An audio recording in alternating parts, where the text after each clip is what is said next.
She lives in a dump, but she understands the world better than most of us. What MamaRubbish really means, Episode 1. She lives in a dump site. People call her mad. They laugh when she speaks. But what if the woman everyone ignores understands something the rest of us have forgotten?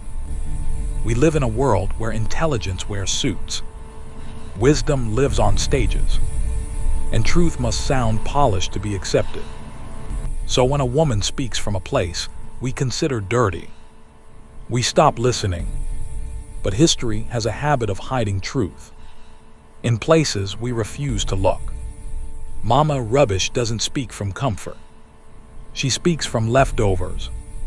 She lives where things are thrown away, not because they have no value, but because someone decided they were no longer useful. And that's where her lessons begin.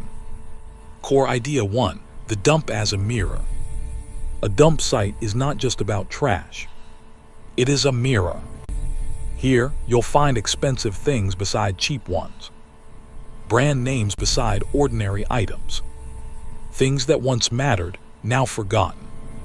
And MamaRubbish watches all of it quietly, because she understands something most of us miss. Value doesn't disappear just because society stops paying attention. This one they carry breadcrumb with big pass am 3 times. Now like say they carry refugee on your head, yet they no complain. When MamaRubbish talks about ants, she's not really talking about insects. She's talking about consistency. When she holds plastic bottles of different colors, she's not talking about recycling. She's talking about how humans judge worth by appearance. When she talks about expired products, she's not joking. She's exposing how many of us keep expired beliefs, expired fears, and expired excuses long after they stopped serving us. Core Idea 3. Why people laugh first. People laugh at MamaRubbish because laughter is easier than reflection. If we call her mad, we don't have to listen. If we mock her, we don't have to change.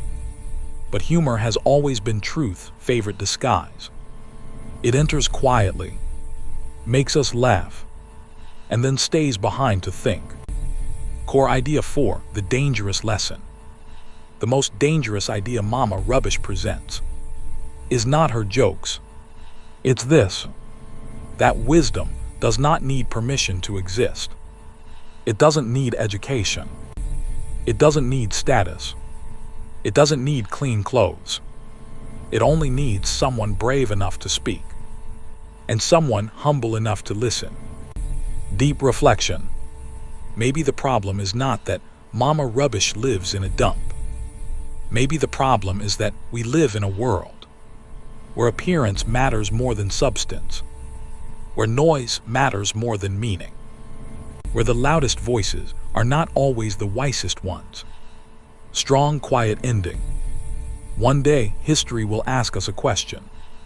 When truth spoke from uncomfortable places, did you listen? MamaRubbish is not asking for your applause. She is asking for your attention. Because sometimes, the world's clearest lessons come from the places we are most eager to ignore.